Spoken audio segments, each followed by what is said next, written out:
सध्या IPLचा 17वा हंगाम चांगलाच रंगात आलाय। हा हंगाम मेच्या शेवटच्या आठवड्यात संपणार आहे।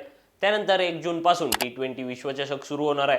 त्यासाठी 1 मेच्या आधी BCCIला आगामी T20 विश्वचषकासाठीचा संघ घोषित करायचा आहे। ICCच्या नियमानुसार 1 मे पूर्वी टीम इंडियाची घोषणा करावी लागणार आहे। याचाच अर्थ IPL संपल्यानंतर भारतीय संघ कोणताही सामना न खेळता थेट T20 विश्वचषक खेळेल। त्यामुळे खेळाडूंच्या IPL मधील कामगिरीच्या जोरावर त्यांची टीम इंडियात वर्णी लागणार आहे। IPL मधील कामगिरीचा निकष लावल्यास हार्दिक पांड्या आणि रवींद्र जडेजा या दोघांचा पत्ता कट होण्याची शक्यता आहे। मात्र नेमका कोणता खेळाडू हार्दिक पांड्या आणि रवींद्र जडेजाच्या T20 संघातील निवडीत अडथळा ठरू शकतो तेच या व्हिडिओतून पाहणार आहोत। नमस्कार, मी प्रणव ढमाले, तुम्ही पाहताय फॉर द पीपल न्यूज।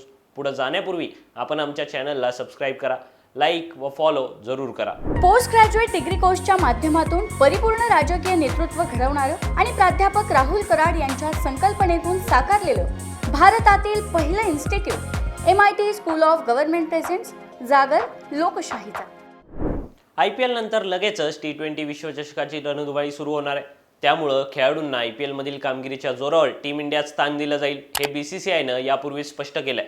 मात्र सध्याच्या IPL हंगामात टीम इंडियाच्या अनेक प्रमुख खेळाडूंचा फॉर्म गणल्याचं चित्र दिसतंय। यातील पहिलं नाव आहे ते म्हणजे भारताचा स्टार अष्टपैलू हार्दिक पांड्याचं। खरं तर IPL सुरू होण्यापूर्वीच मुंबई इंडियन्सच्या कॅप्टन्सीच्या राड्यावरून हार्दिक पांड्या चांगला ट्रोल झाला होता आणि आजही होतोय। अशा परिस्थितीत हार्दिक पांड्याला दुखापतीतून बाहेर आल्यानंतरही म्हणावी तशी कामगिरी करता आलेली नाही। मुंबई इंडियन्सचा कॅप्टन हार्दिक पांड्यानं यंदाच्या IPL मध्ये 8 मॅचेस खेळल्यात। या मॅचेसमध्ये त्याची सर्वोच्च धावसंख्या 39 धावा इतकीच आहे। विशेष म्हणजे हार्दिक पांड्याला 4 डावांमध्ये 15 पेक्षा जास्त धावा करता आल्या नाहीत। गोलंदाजीमध्ये देखील हार्दिकच्या कामगिरीत सातत्य दिसून आलं नाही। काही मॅचेसमध्ये त्यानं बॉलिंग केलेली नाही। ज्या मॅचमध्ये हार्दिक पांड्यानं बॉलिंग केली त्यात तो प्रभाव पाडू शकला नाही। हार्दिकच्या कॅप्टन्सीत मुंबईच्या संघाची स्थिती सुद्धा वाईट आहे। ज्या मॅचेसमध्ये मुंबईनं जिंकल्या त्यातही हार्दिकचं म्हणावं तसे योगदान नाही।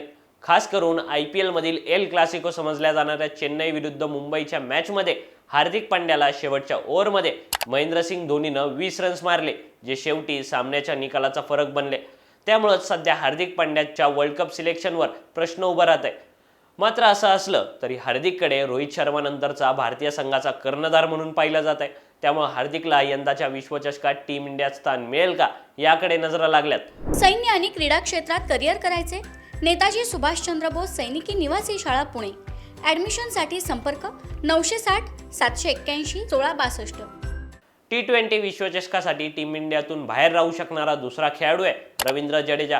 जगातील सर्वोत्कृष्ट अष्टपैलू खेळाडू समजल्या जाणाऱ्या रवींद्र जडेजाचा फॉर्म देखील यंदाच्या IPL मध्ये गणल्याचं दिसतंय। या हंगामात जडेजा काही सामन्यांमध्ये धोनीच्या यादी फलंदाजीला येतोय। अनेक सामन्यांमध्ये त्याला 4थ्या क्रमांकावर फलंदाजी करण्याची संधी मिळाली। मात्र जडेजानं 8 सामन्यात केवळ 1 अर्धशतक केलंय। त्याला इतर डावांमध्येही मोठी धावसंख्या उभारता आलेली नाहीये। गोलंदाजीतही रवींद्र जडेजानं 8 मॅचमध्ये केवळ 4 विकेट्स घेतल्यात। चेन्नईचा गड आणि टर्निंग पिचसाठी प्रसिद्ध असलेल्या चेपॉकच्या मैदानातही जडेजाला म्हणावी तशी कामगिरी करता आलेली नाहीये। अशा परिस्थितीत आगामी T20 विश्वचषकात जडेजाचा पत्ता कट होऊ शकतो। आता येऊयात मूळ मुद्द्याकडे। जडेजा आणि हार्दिकला संघाबाहेर केल्यास ऑलराऊंडरची जागा कोण भरून काढेल? तर याचं उत्तर ठरू शकतो धोनीचा ट्रम्प कार्ड असणारा शिवम दुबे।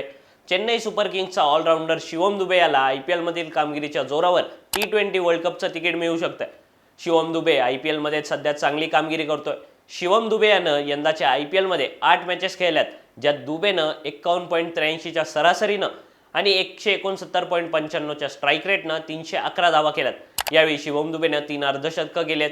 शिवम दुबेला यंदाच्या IPL मध्ये गोलंदाजीची संधी मिळाली नसली तरी तो संघासाठी अडचणीच्या काळात 2-3 ओव्हर्स टाकण्याची क्षमता राखून आहे। त्याच्या जोरावर दुबेला वर्ल्ड कपच्या संघात स्थान दिलं जाऊ शकतं। या सगळ्याबाबतचं तुमचं मत आणि कोणत्या खेळाडूला वर्ल्ड कपच्या संघात स्थान मिळालं पाहिजे असं तुम्हाला वाटतं ते खाली दिलेल्या कमेंट बॉक्समध्ये कळवा।